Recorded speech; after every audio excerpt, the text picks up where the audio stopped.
My family found me sitting on the floor of my empty living room at 2 in the morning. My daughter said I was having a breakdown. My son threatened to call a lawyer. My grandchildren thought I'd lost my mind. But here's what none of them understood: at 75 years old, I wasn't losing anything. I was finally finding something I'd been missing my entire life. Most people my age are worried about which assisted living facility has the best bingo nights. I sold my house, bought a van, and became homeless by choice. $45,000 from my husband's life insurance. Money my children thought was their inheritance. Gone.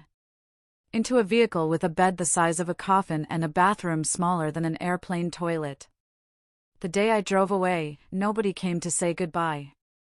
Not one person. I sat in that driveway for 30 minutes, waiting. And when I finally started that engine and pulled onto the highway, I had no destination, no plan, and absolutely no idea if I was making the biggest mistake of my life or the bravest decision I'd ever made. But here's what nobody tells you about being 75: you're supposed to be grateful for what you have. You're supposed to play it safe. You're supposed to wait quietly for the end. And I spent my entire life doing exactly what I was supposed to do. So what happens when a woman who's been everyone's wife, everyone's mother, everyone's caretaker for 50 years suddenly decides to choose herself? What happens when you trade security for freedom at an age when most people are trading freedom for security? And what happens when your family thinks you've gone insane, but you've never felt saner in your life? How did I survive the first night alone on the road, not knowing how to hook up electricity or even pump my own gas? What happened when my van broke down in the middle of nowhere with no money and no one to call? Did my children ever forgive me for abandoning them? Or did I lose my family forever the moment I chose myself? But before I answer any of that, you need to understand how I got here.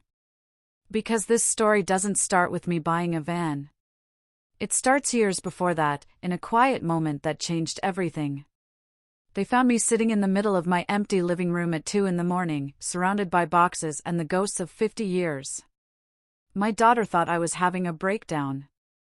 My son threatened to call a lawyer. My grandchildren couldn't understand why Grandma was throwing away their inheritance.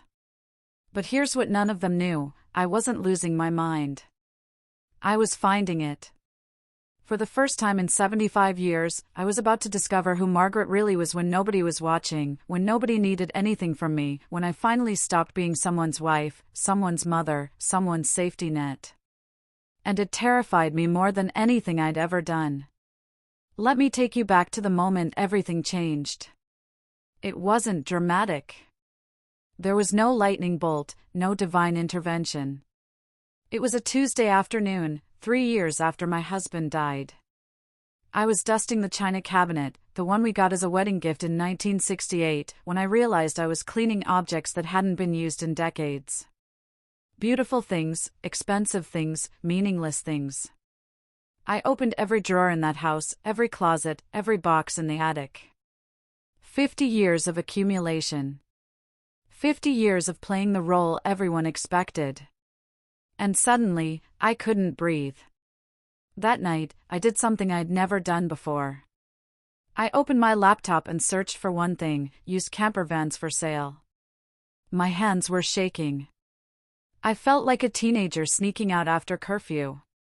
At 75 years old, I was Googling how to live on the road like some kind of vagabond.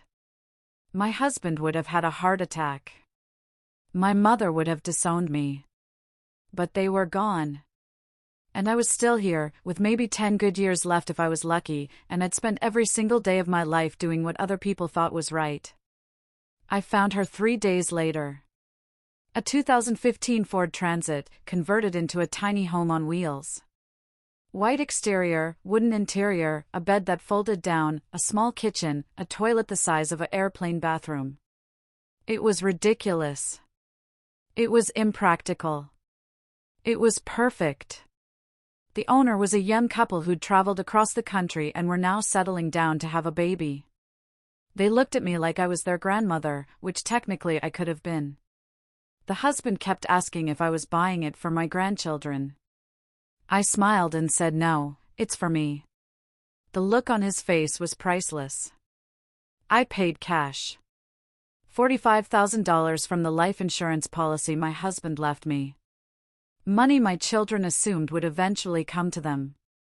Money that was supposed to keep me comfortable and safe in my old age, maybe pay for a nice assisted living facility when the time came. Instead, I bought a van and a new life. Then came the hard part. Telling my family. I invited them all over for Sunday dinner, just like I'd done 1,000 times before. My daughter Sarah brought her famous lasagna. My son Michael brought wine. The grandchildren ran around the backyard like they always did. It was perfect and normal and suffocating. After dessert, I stood up and cleared my throat. I told them I'd sold the house. The silence was deafening. Sarah dropped her fork. Michael's face went white. My oldest granddaughter, Emma, asked if I was moving in with them. And I said no. I told them I'd bought a van. That I was going to travel. That I was leaving in 2 weeks. My daughter started crying immediately. Not sad tears. Angry tears. She said I was being selfish. That I was abandoning them. That clearly I wasn't thinking straight because grief does terrible things to people's minds. Michael said nothing, but I could see him calculating, probably wondering if he could get power of attorney, if he could stop me. The next 2 weeks were hell. Sarah called every day, sometimes multiple times, trying to talk sense into me. She brought articles about elder abuse, about scams targeting vulnerable seniors, about the dangers of living alone. She made appointments with my doctor, with a therapist, with a financial advisor. Everyone told me I was making a mistake. The doctor said my bones were too fragile. The therapist said I was running from grief. The financial advisor said I was throwing away my security. And maybe they were all right. But I didn't care anymore. The morning I left, nobody came to say goodbye. I'd hoped, even though I knew better. I sat in my van in the empty driveway of the house that was no longer mine, and I waited. 20 minutes. 30. Nobody came. So I started the engine, put the address of a campground 500 miles away into my GPS, and drove.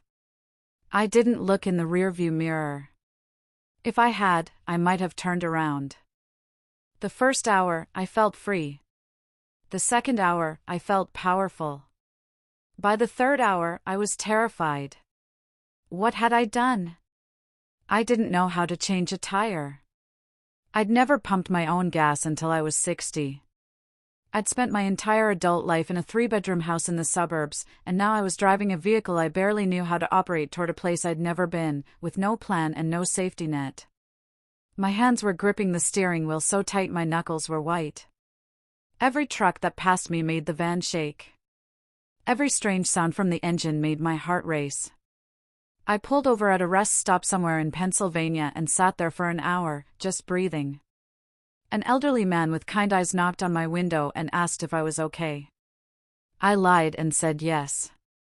He smiled and said he and his wife had been living in their RV for 15 years. Best decision they ever made. He said the first week is always the hardest. That your brain needs time to adjust to a life without walls. He gave me his phone number and said to call if I needed anything. I never called, but I kept that piece of paper in my glove compartment for months. It was my security blanket. That night, I stayed at my first campground. I had no idea what I was doing. I parked crooked. I couldn't figure out how to hook up to electricity. A woman in her 40s came over and helped me. She didn't ask questions, didn't judge. She just showed me what to do, told me where the bathrooms were, and invited me to a potluck dinner that evening. I almost said no. The old Margaret would have said no. But I went. There were 12 people around that campfire. Young couples. Retired teachers. A man who'd sold his business to travel the country with his dog. A woman who'd left her marriage at 62 and never looked back. And me. The oldest one there by at least a decade.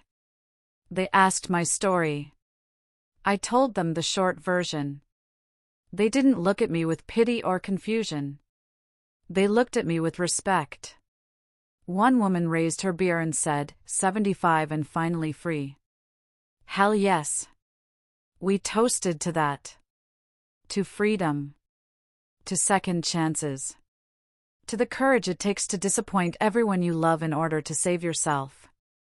If you've ever felt trapped by expectations, by duty, by the weight of everyone else's dreams for your life, write it in the comments. You're not alone. None of us are. That first month was a blur. I drove without destination. North through New England to see the fall colors. West toward the Great Lakes. I made mistakes constantly. I locked myself out of my van twice.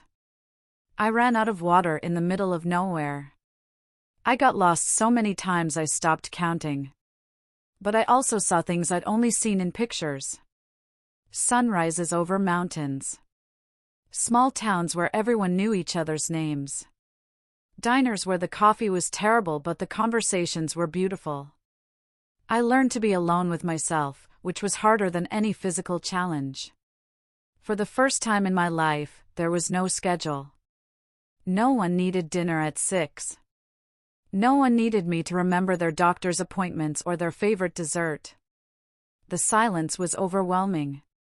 Some nights I'd sit in my van and cry, not because I was sad, but because I didn't know who I was without all those roles. Wife. Mother. Grandmother. Caretaker. Who was Margaret when she wasn't taking care of someone else? The answer came slowly, in pieces. I was someone who loved watching thunderstorms from inside my van. Someone who could spend an hour photographing wildflowers. Someone who enjoyed talking to strangers at rest stops. Someone who sang off-key to old country songs while driving. Someone who ate cereal for dinner and didn't feel guilty about it. Small things. Ordinary things. But they were mine. I started a blog. Not because I thought anyone would read it, but because I needed to process what was happening to me. I called it Never Too Late. I wrote about my mistakes, my fears, my small victories. I wrote about the morning I successfully backed into a parking spot on the first try and felt like I'd won the lottery. I wrote about the night I stayed at a Walmart parking lot and felt safer than I'd felt in my own neighborhood. I wrote about the gradual, painful process of forgiving my children for not understanding and forgiving myself for needing to leave. To my shock, people started reading. Other women my age. Younger women planning their own escapes. Men who'd lost their wives and didn't know how to rebuild. Within 3 months, I had 5,000 followers. They sent me messages telling me I was brave. I didn't feel brave. I felt terrified most of the time. But maybe that's what bravery is. Doing the terrifying thing anyway. Then Sarah found the blog. She called me, and for the first time in months, she wasn't angry. She was crying. She said she'd read every post. That she didn't understand before, but she was starting to. She told me she'd been so focused on keeping me safe that she forgot I was still a person with dreams. She apologized. I cried too. We didn't fix everything in one conversation, but it was a start. Winter came, and I had a choice to make. Go south where it was warm, or stay north and face the cold.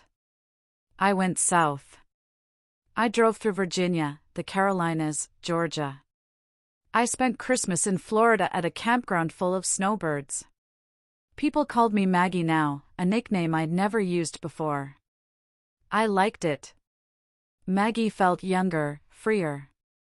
Margaret was the woman who ironed her husband's shirts and hosted Thanksgiving for 20 people. Maggie was the woman who wore tie-dye and forgot to comb her hair. I met James in February. He was 78, lived in a converted school bus, and had been on the road for 6 years. His wife had died of cancer, and he'd sold everything to fulfill the travel dreams they'd never gotten around to. We met at a beach bonfire. He played guitar. I sang backup. We were terrible, but nobody cared. We started parking near each other, having morning coffee together, comparing routes. It wasn't romance, not really. It was companionship. It was understanding.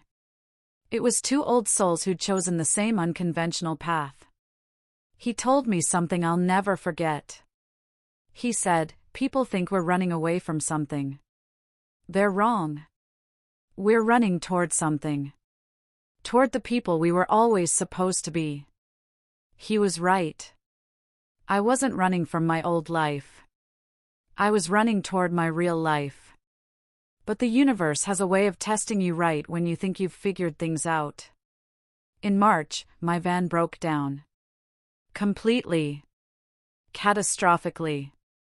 I was in a tiny town in Alabama, population 800. The mechanic said it would cost $6,000 to fix.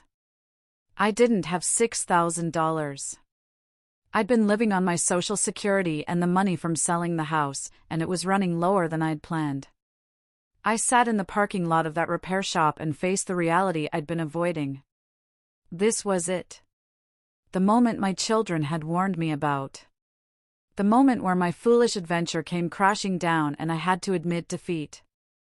I could call Sarah and Michael. They'd come get me. They'd probably never say "I told you so" out loud, but I'd see it in their eyes. I'd move in with one of them. I'd become the burden I'd spent my whole life trying not to be. And that would be that. The end of Maggie. The return of Margaret. I cried in that parking lot. Not pretty tears. Ugly, snotty, shoulder-shaking sobs. A woman came out of the coffee shop across the street. She was maybe 40, with a kind face and a concerned expression. She asked if I was okay. I told her everything. The whole pathetic story. And she said, "Wait here." 20 minutes later, she came back with 5 other people. The coffee shop owner. The librarian. A retired teacher. A young mechanic from the shop. They'd taken up a collection. $1,200. They handed it to me in cash and checks. I tried to refuse. I didn't know these people. But the coffee shop owner said, "Honey, you're living the dream half of us are too scared to chase. Let us help you keep going." I worked in that town for 6 weeks to earn the rest of the money I needed. I helped at the library. I babysat for the young mechanics' kids. I taught a cooking class at the senior center. That town adopted me. They invited me to dinners, to church, to book club. They treated me like family. And when my van was finally fixed and it was time to leave, half the town came to say goodbye. The librarian hugged me and whispered, "You showed us it's never too late to be brave." I drove away crying again, but this time they were good tears. Grateful tears. I'd learned something profound in that little Alabama town. I'd learned that asking for help isn't weakness. That community can exist anywhere. That kindness is more common than we think. And that sometimes the family you choose is more powerful than the family you're born into. Let me ask you something. Have you ever been so afraid to fail that you never tried? Have you ever played it safe because taking a risk seemed selfish? Hit that subscribe button if you want to hear how this journey ends. Because what happens next changed everything. Summer came, and I was a different person. I'd been on the road for almost a year. My skin was darker from the sun. My body was stronger from all the walking and hiking I'd been doing. My mind was clearer. I'd lost 20 pounds without trying. My doctor back home would have been shocked. The woman who'd supposedly been too fragile to live alone was thriving. I drove west. Utah, Colorado, Wyoming. I saw mountains that took my breath away. I hiked trails I never would have attempted a year ago. I camped in national parks and woke up to views that belonged on postcards. I met people from all over the world. I learned some Spanish from a couple from Mexico. I learned to play cribbage from a Canadian family. I learned that the world is so much bigger and more beautiful than the small corner I'd spent my life in. In August, Emma called me. My oldest granddaughter, the one who'd been most upset when I left. She was 23 now, recently graduated from college, working a job she hated. She said, "Grandma, can I come visit you?" I was in Montana. She flew out and spent a week with me. We hiked. We talked. We sat by campfires. One night, she told me she'd been pretending to be happy for years. That she'd chosen a career path to please her parents, taken a job to pay off student loans, accepted a marriage proposal from a man she wasn't sure she loved. She said, "I'm 23 and I already feel trapped." How did you do it? How did you break free? I told her the truth. That it was the hardest thing I'd ever done. That I still had days where I questioned everything. That freedom comes with a price, and that price is disappointing people. But I also told her that the cost of not being yourself is higher. That you can't pour from an empty cup. That if you sacrifice your dreams for someone else's, you'll eventually resent them for it, even if it wasn't their fault. She broke off her engagement 2 months later. She quit her job. She moved to Seattle to pursue photography. Sarah called me furious, saying I'd ruined Emma's life. But Emma called me crying with gratitude, saying I'd saved it. I don't know who was right. Maybe both of them. Maybe neither. But Emma is happy now, in a way she wasn't before. And whether that's because of me or in spite of me, I'm grateful I got to be part of her journey. Fall came again. 1 year on the road. I'd driven over 30,000 miles. I'd stayed in 42 states. I'd met hundreds of people. I'd learned to change a tire, fix a leaky faucet, navigate by the stars. I'd learned that I was stronger than I ever gave myself credit for. That 75 is not the end. It's not even the beginning of the end. It's just another chapter, and this chapter was mine to write. Michael finally came to visit in October. He flew to Colorado and spent 3 days with me. We didn't talk much the first day. We just drove. He saw how I lived. How small my space was. How simple my life had become. That night, sitting outside my van under the stars, he said, "I get it now." I asked him what he meant. He said, "I was so worried about you being safe that I forgot to think about you being happy." I'm sorry, Mom. We cried together. Father and son wounds and mother and son wounds all mixed up with forgiveness and regret. He told me that after Dad died, he felt like he had to be the man of the family. That he had to protect me. That seeing me make such a crazy decision felt like I was rejecting his protection. I told him that I never needed protection. I needed permission. Permission to be imperfect. Permission to be selfish. Permission to choose myself for once. And since no one was going to give me that permission, I had to take it. Before he left, he said something that broke my heart and healed it at the same time. He said, "I hope I have your courage when I'm your age." I told him not to wait until he's 75. Start now. Life is shorter than we think. The holidays came. I spent Thanksgiving at a campground in Arizona with 15 other van lifers. We cooked a feast together. Turkey and stuffing and pumpkin pie, all made in tiny kitchens and over campfires. It was chaotic and imperfect and absolutely perfect. Christmas, Sarah invited me to her house. I drove my van across the country and parked it in her driveway. It was strange being back in a real house. The space felt overwhelming. The stuff felt suffocating. But my grandchildren were there, and Emma showed me her photography portfolio, and Michael told bad jokes, and Sarah made my favorite cookies.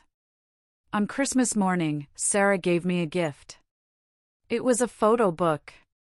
Pictures from my blog, printed and bound. On the first page, she'd written, "To Mom.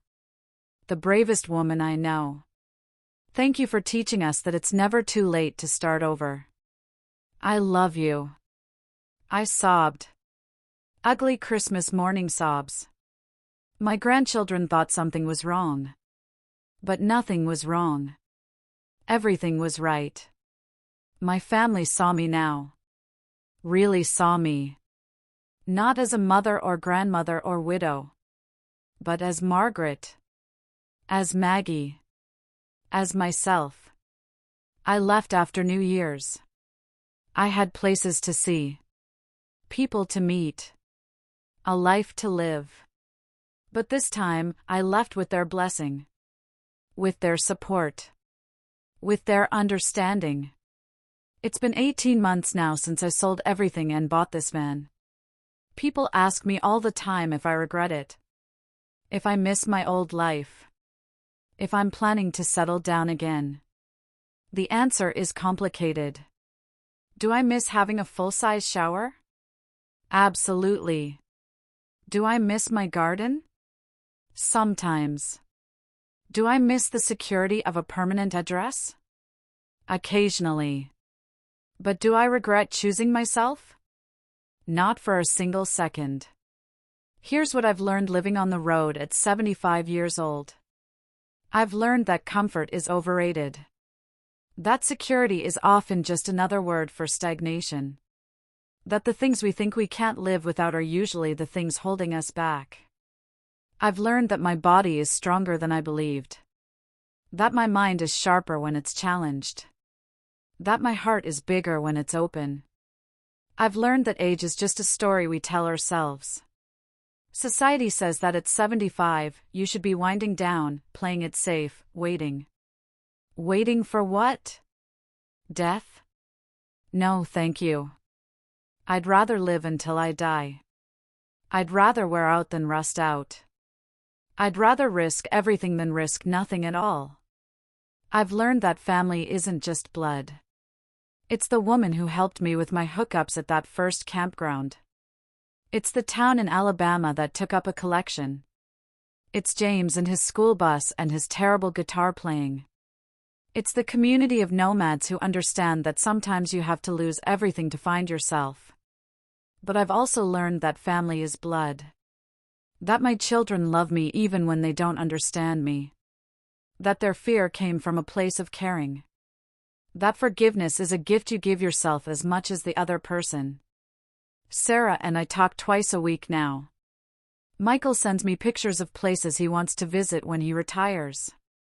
Emma is planning to spend next summer traveling with me. We're healing, all of us, in our own ways. I've learned that it's okay to be selfish. That putting yourself first isn't cruel, it's necessary. That you can't set yourself on fire to keep others warm. That martyrdom doesn't make you a saint, it makes you bitter. I spent 50 years being everything to everyone. These last 18 months, I've been everything to myself. And I'm a better mother, better grandmother, better person because of it. I've learned that loneliness and solitude are not the same thing. Loneliness is painful. Solitude is peaceful. I was lonely in my big house, surrounded by memories and expectations. I'm rarely lonely in my van, surrounded by possibility. Because when you're alone by choice, it's not isolation. It's freedom. I've learned that reinvention doesn't have an expiration date. That 75 is not too old to start over.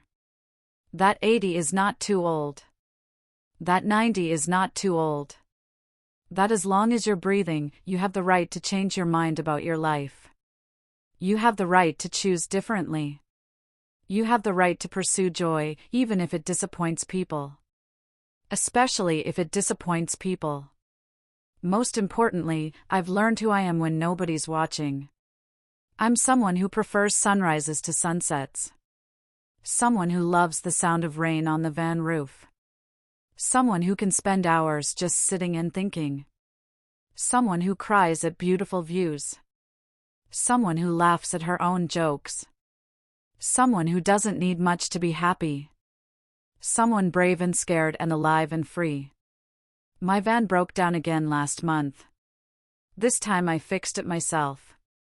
Well, mostly myself. I watched YouTube videos and asked for help at an auto parts store and figured it out.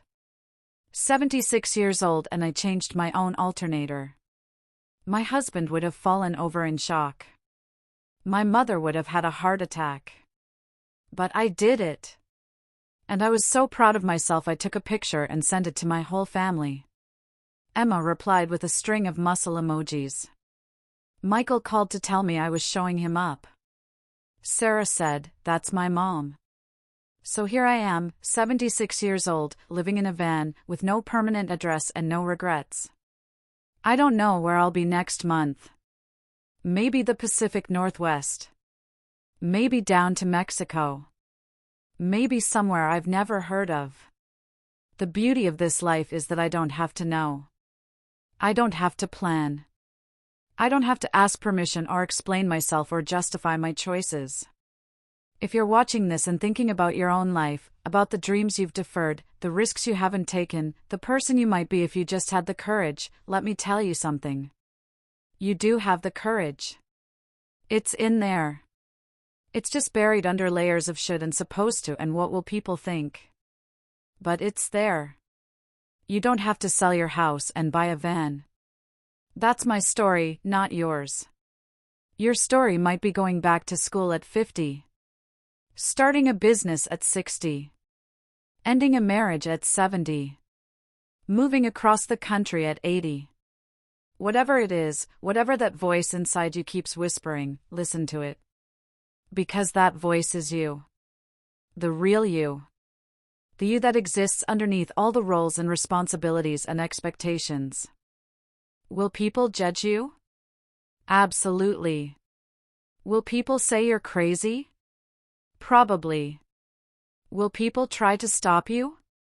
Most likely. But here's the thing about other people's opinions, they don't have to live your life.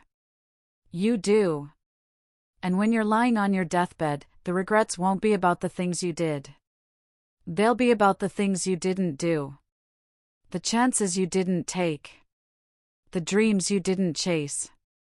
The person you never allowed yourself to be. I spent 75 years being who everyone else needed me to be. These last 18 months, I've been who I needed me to be.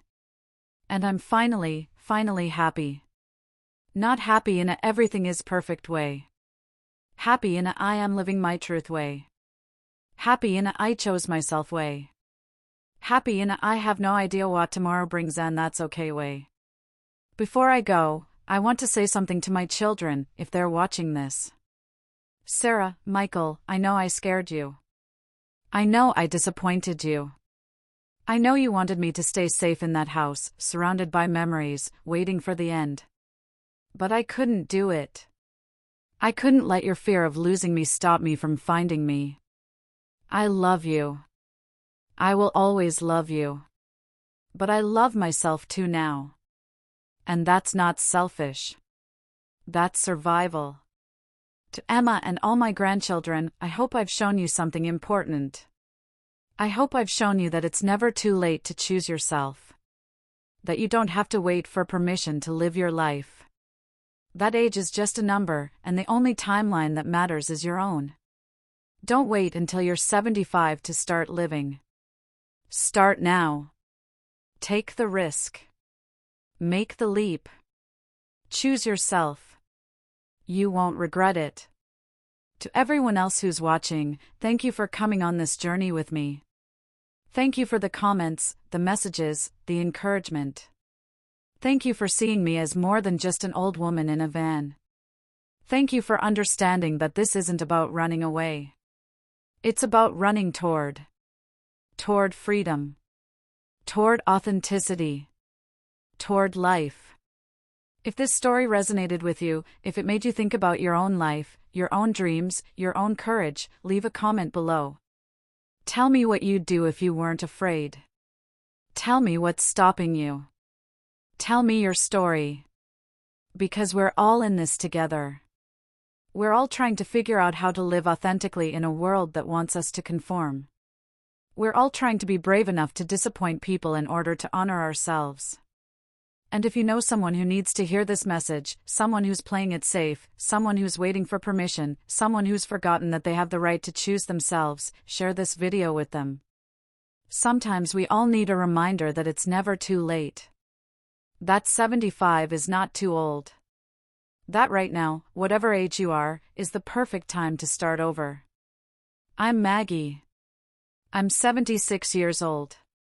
I live in a van. And I've never been more alive. This is my life now. Imperfect, unconventional, uncertain, and absolutely mine. And if I can do it, trust me, anyone can. The road is waiting. The question is, are you brave enough to take it?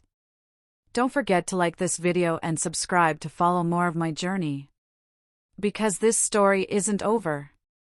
It's just beginning. And I have a feeling the best parts are still ahead. Thank you for watching. Thank you for listening. Thank you for believing that it's never too late to be who you were always meant to be. Now, if you'll excuse me, I have a sunrise to catch and a whole country left to explore. See you on the road.